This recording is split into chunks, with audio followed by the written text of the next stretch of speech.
The Arabian Nights, the story of the merchant and the genie. Sire, there was once upon a time a merchant who possessed great wealth in lands and merchandise, as well as in ready money.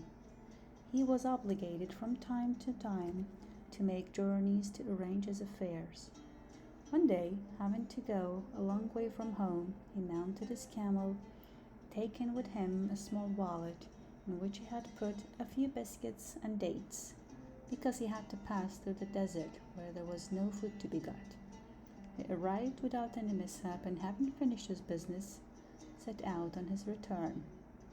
On the fourth day of his journey, the heat of the sun being very great, he turned out his road to rest under some trees. He found at the foot of a large walnut tree a fountain of clear and running water.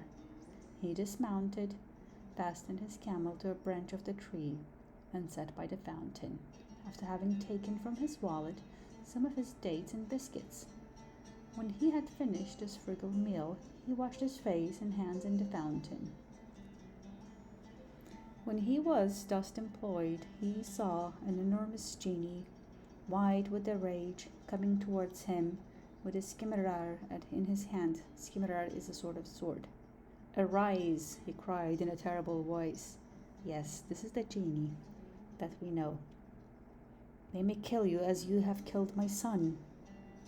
As he uttered these words, he gave a frightful yell. The merchant, quite as much terrified at the hideous face of the monster as at his words, answered him tremblingly, "Alas, good sir, what can I have done to you to deserve death?" "I shall kill you," repeated the genie, "as you have killed my son." "But," said the merchant, "how can I have killed your son? I do not know him, and I have never even seen him." "When you arrived here, did you not sit down on the ground?" asked Genie. "And did you not take some dates from your wallet, and whilst eating them, did you not throw the stones about?"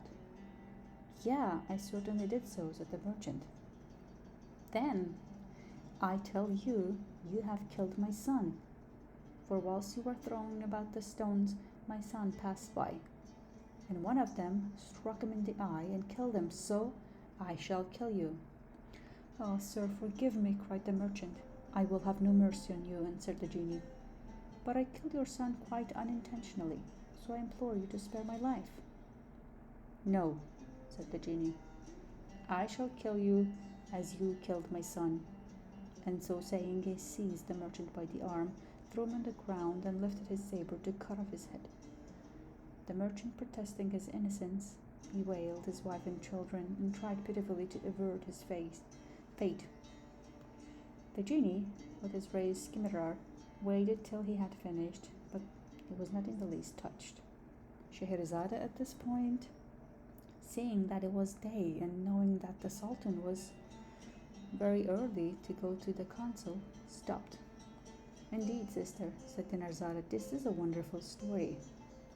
"Oh, the rest is still more wonderful," replied Scheherazade, "and you would say so if the Sultan would allow me to live another day and would give me leave to tell you the rest of the story in the next night." Shahryar, who had been listening to Scheherazade with pleasure, said to himself, "I will wait till tomorrow. I can always have her killed when I heard the end of the story." All this time the Grand Vizier was in a terrible state of anxiety, but he was much delighted when he saw the Sultan enter the council chamber without giving the terrible command that he was expecting. The next morning, before the day broke, Dinarzade said to her sister, "Dear sister, if you're awake, I pray you to go on with your story." The Sultan did not wait for Scheherazade to ask for his leave. "Finish," he said, "the story of the genie and the merchant. I am curious to hear the end." So Scheherazade went on with the story, and mind you, this happened every morning. The Sultana told the story, and Sultan let her live to finish it. Back to the story. When the merchant saw the genie was determined to cut off his head, he said, "One word more, I entreat you. Grant me a little delay, just a short time, to go home and bid my wife and children farewell, and to make my will. When I have done this, I will come back here, and you shall kill me." "But," said the genie, "if I grant you the delay you ask, I'm afraid that you will not come back."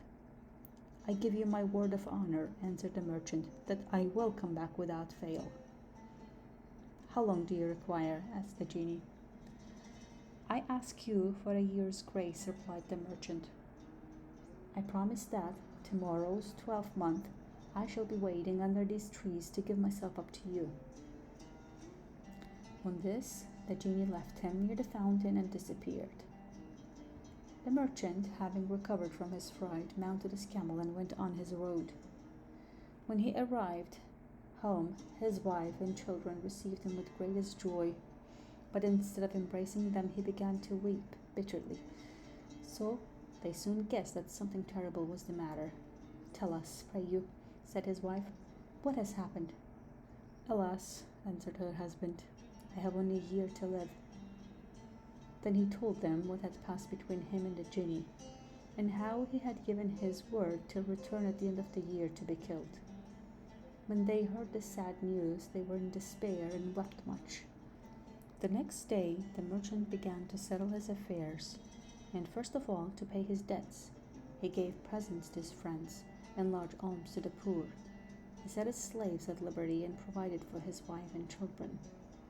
The year soon passed away, and he was obliged to depart. When he tried to say goodbye, he was quite overcome with grief, and with difficulty tore himself away. At length he reached a place where he had first seen the genie, on the very day that he had appointed. He dismounted, sat down at the edge of the fountain, where he waited for the genie in terrible suspense. Whilst he was thus waiting, an old man leading a hind came towards him.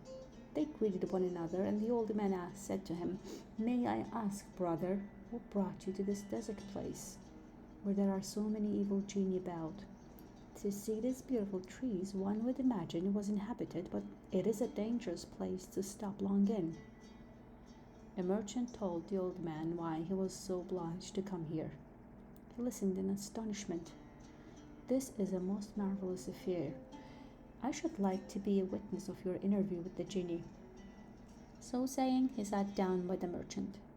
While they were talking, another old man came, followed by two black dogs. He greeted them and asked what they were doing in this place. The old man who was leading the hind told him the adventure of the merchant and the genie. The second old man had not sooner heard the story than he too decided to stay there to see what would happen. He sat down by the others and was talking when a third old man arrived. He asked why the merchant who was with them looked so sad. They told him the story, and he also resolved to see what would pass between the genie and the merchant, so waited with the rest. They soon saw in distance a thick smoke like a cloud of dust.